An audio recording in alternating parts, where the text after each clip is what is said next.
नमस्कार, आप देख रहे हैं आज तक। मैं हूं आपके साथ रोहित सरदाना। हम इस वक्त मौजूद हैं अयोध्या में राम मंदिर निर्माण की कार्यशाला में, जहां पिछले कई वर्षों से सतत पत्थरों को तराशने का काम किया जाता रहा, जहां देश भर से आई शिलाएं आज भी रखी हैं और इंतजार कर रही हैं। भूमि पूजन के बाद ये सारी शिलाएं यहां से ले जाई जाएंगी उस स्थान पर जहां राम मंदिर का निर्माण होना है, और इन शिलाओं को असली जगह इनकी प्राप्त होगी, जिनके लिए देश भर से ये शिलाएं इकट्ठी करके यहां लाकर रखी गई थी। तो कैसा होगा भव्य राम मंदिर? क्या है तैयारी भव्य राम मंदिर के लिए? भूमि पूजन का कार्यक्रम किस तरीके से आगे बढ़ेगा? उसके लिए क्या क्या विशेष आयोजन किए जा रहे हैं? हमारे साथ इस वक्त उत्तर प्रदेश के उप मुख्यमंत्री दिनेश शर्मा मौजूद हैं। सीधे हम उनसे बात कर सकते हैं। दिनेश जी, आपका स्वागत है। आज तक 121 घंटे की संपूर्ण कवरेज अयोध्या में राम मंदिर भूमि पूजन की कर रहा है, और उसी के विशेष कार्यक्रम का हिस्सा आप भी आज हमारे साथ बन रहे हैं। मन में कहीं इस बात को लेके थोड़ा बहुत मलाल रह गया कि कोरोना ना होता तो आप भी यहां बैठकर कार्यशाला में हमसे बात कर रहे होते शायद?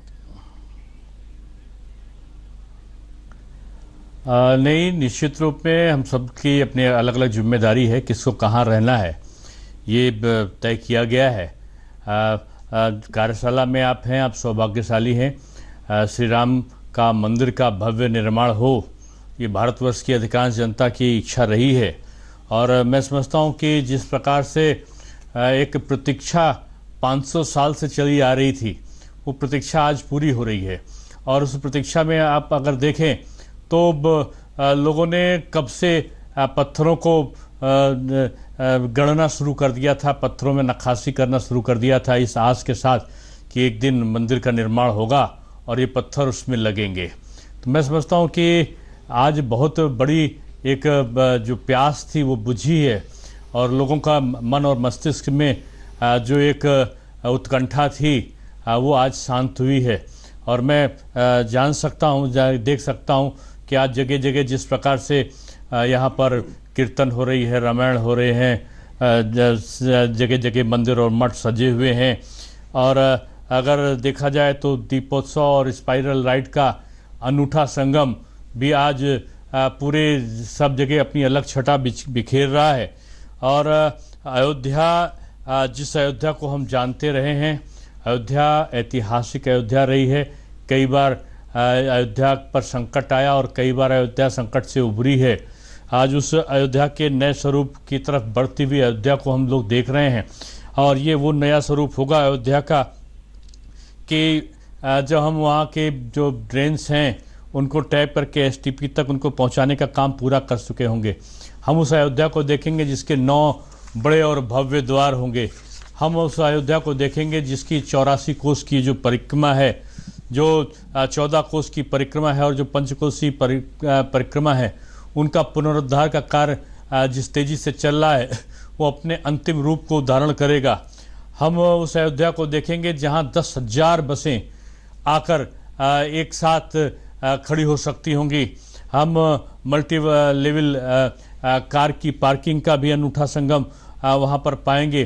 गुप्तार घाट से नया घाट तक के मार्ग को, रिवर फ्रंट के सौंदर्यीकरण को, ये एक ऐसा अयोध्या हम देखने जा रहे हैं जिसमें वैदिक रामायण सिटी भी होगी, और जिसमें मातृ सदस्य यानी कौशल्या कुटीर, जिसमें निराश्रित बच्चों के लिए एक विशेष रहने की व्यवस्था भी होगी, जहां पर अन्न क्षेत्र होगा, इसको माता सीता रसोई के नाम से हम जानेंगे।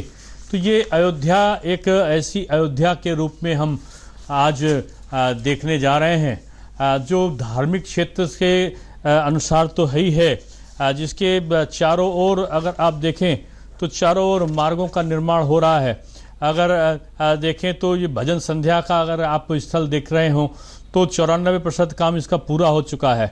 दशरथ महल में सत्संग भवन का निर्माण और यात्री सहायता केंद्र लगभग पूरे होने पर है। राम कथा गैलरी बनकर तैयार हो रही है। अगर देखें दिगंबर अखाड़ा परिसर में मल्टी लेवल हॉल बनकर तैयार हो चुका है।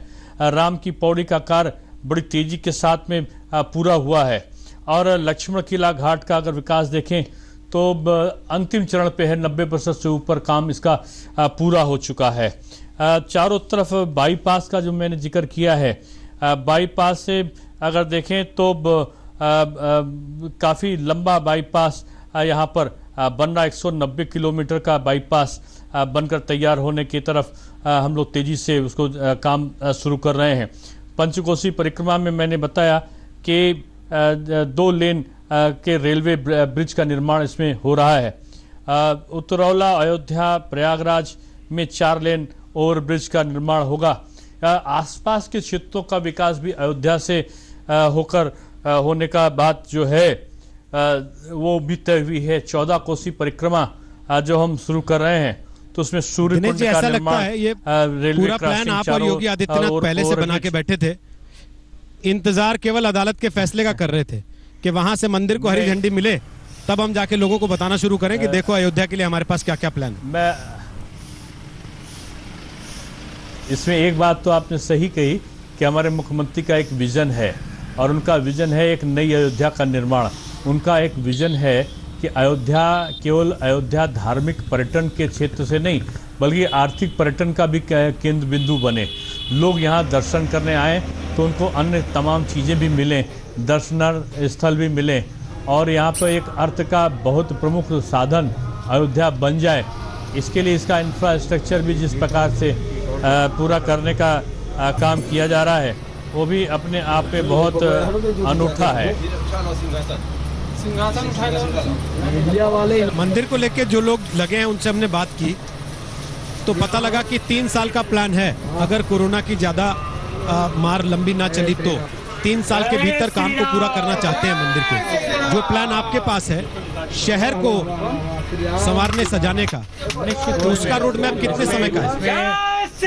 इसमें 80% काम तो 1.5 से 2 साल के बीच में ही पूरा हो जाना है और बाकी काम कुछ रह जाएगा वो आगे पूरा होगा। तो अयोध्या को दुनिया तीर्थ स्थल के तौर पे जाने आप ऐसा चाहते हैं या पर्यटन स्थल के तौर पे जाने ऐसा चाहते हैं? बनाने वाले तो आप नहीं, देखिए तीर्थ स्थल तो अयोध्या है ही है। हमारा वो तीर्थ स्थल धार्मिक पर्यटन के दृष्टि से, धार्मिक पर्यटन की दृष्टि से और अधिक पूर्ण हो, संपन्न हो, सौंदर्यवान हो, इसकी भी प्रयत्न हमारी सरकार ही है कि अन्य जो दर्शनीय स्थल हैं वो भी उनका भी सौंदर्यीकरण हो, घाटों का सौंदर्यीकरण हो, रिवर फ्रंट का निर्माण हो, चारों तरफ अंडरग्राउंड जो तार ऊपर बिछे हैं वो अंदर नीचे जाएं। एक अयोध्या एक सुंदर और सुरम्य नगरी के रूप में, एक आधुनिक नगरी के रूप में देखने में सामने आया जिसमें प्राचीनतम स्वरूप विद्यमान हो लेकिन उनका जीर्णोद्धार हो और उन प्राचीनतम स्थानों का अभी एक लोक महत्व लोग जान सकें, इसकी भी पूरी व्यवस्था कराने का काम हमारी सरकार कर रही है। केंद्र सरकार का पर्याप्त इसमें पूरा सहयोग है और अयोध्या एक नई नगरी के रूप में विकसित हो रही है। ये एक बड़ी बात है कि धार्मिक क्षेत्र में तो पूरे विश्व में जानी जाती है लेकिन एक इंफ्रास्ट्रक्चर के तौर पर एक अन्य धार्मिक तीर्थों के साथ में इसका जो लोमहर्षक दृश्य होगा वो मैं समझता हूँ कि देखने वाला होगा। अब हम सब एक आयोजनों में शामिल हो रहे हैं। ये आयोजन केवल 1-2 दिन के बाद इन आयोजनों का स्मृतियाँ शेष रह जाएंगी, लेकिन जब अयोध्या में कोई आएगा तो अयोध्या में जो जिन स्थलों में जाएगा उन स्थलों की स्मृतियाँ उसके अंतर्मन में व्याप्त हो सकें, इसकी पूरी व्यवस्था सरकार के द्वारा की जा रही है। और मैं समझता हूँ कि ये पावन अवसर हमें तब मिल रहा है कि एक तरफ देखें तो सरयू का घाट है तो दूसरी तरफ देखें तो बजरंगबली श्री हनुमान विराजमान है, तो पास में ही श्री राम का मंदिर भव्य स्वरूप धारण कर रहा है। तो ये एक अलग छटा होगी। कनक भवन का अपना महत्व होगा, दशरथ महल का अपना होगा, कौशल्या कुटीर का अपना महत्व होगा। यानी हर पर्यटक स्थल अपनी भव्यता को स्वरूप को प्राप्त करेंगे और उनका अलग महत्व भी होगा। दिनेश जी, अभी जब हम हैं अयोध्या में रहने की व्यवस्था तो एक खास चीज देखने को मिल रही है। पूरी अयोध्या को एक तरीके से पीले रंग में रंग दिया गया है। ये पीले रंग के पीछे कोई विशेष प्रयोजन है? प्रधानमंत्री आ रहे हैं, भूमि पूजन है, उस दिन के लिए है? नहीं, या ये मान के चले कि अब अयोध्या ये पीली नगरी के तौर पर ही देखी जाएगी? नहीं, देखिए पीला तो बासंती रंग है, जो ईश्वरीय रंग जिसको बोलते हैं। बासंती छटा बिखेरने वाला इस रंग से के तमाम पौराणिक महत्व भी हुआ करते हैं। हर शुभ काम में इस रंग का प्रयोग होता है, तो कोई विशेष दृष्टि ना रखते हुए भी इसका अपने आप में महत्व बढ़ जाता है कि पीला रंग हम सबको एक धार्मिक भी और एक अगर देखें ये बासंती रंग जो है हमें शुभ संकेत भी देने वाला होता है। दीपोत्सव मनाने को कहा गया है लोगों से, आग्रह किया सरकार ने हालांकि कि सब अपने अपने घरों में ही रहें, लेकिन आपको लगता है कि सरकार जब खुद कह रही है दीपोत्सव मनाइए, दीप जलाइए, दीपावली है एक तरीके से, तो लोगों को रोकना बड़ा कठिन हो जाएगा फिर उस रोज जब भूमि पूजन होगा और हर व्यक्ति चाहेगा कि हम अपने घर से बाहर निकलें और खुशी का इजहार करें? नहीं नहीं नहीं, देखिए ये कहा गया सरकार के द्वारा नहीं कहा गया है। जो श्री राम जन्मभूमि मंदिर ट्रस्ट है उसने सबसे ये आग्रह किया है कि कोरोना संक्रमण को देखते हुए अयोध्या के लिए कोई प्रस्थान ना करे, जिससे हम सोशल डिस्टेंसिंग को बनाए रखें। अगर किसी को अपना उत्सव मनाना है तो लाइव टेलीकास्ट की व्यवस्था सारे चैनल्स पे की गई है, और इस लाइव टेलीकास्ट की जो व्यवस्था होगी, जिस प्रकार से एक शिशु का जन्मोत्सव मनाया जाता है उस प्रकार से इस दृश्य को हम सबको देखना है।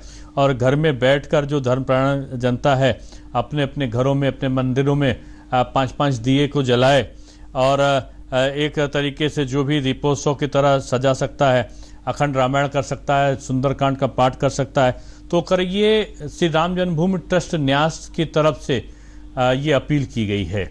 और इस अपील का पीछे मोटो यही है कि कोविड के प्रोटोकॉल के अनुरूप सारे कार्य संपन्न हो। बहुत बहुत धन्यवाद दिनेश शर्मा जी, आज तक पर आने के लिए, 121 घंटे की इस संपूर्ण कवरेज का हिस्सा बनने के लिए और इस कॉन्क्लेव में शामिल होने के लिए धन्यवाद। बहुत धन्यवाद, आभार आपका। नमस्कार, मैं हूं अंजना ओम कश्यप। हमें उम्मीद है ये वीडियो आपको पसंद आया होगा। लेटेस्ट खबरों के लिए यूं ही देखते रहिए आज तक, और इस वीडियो के पसंद आने पर लाइक, शेयर एंड सब्सक्राइब करना ना भूलें।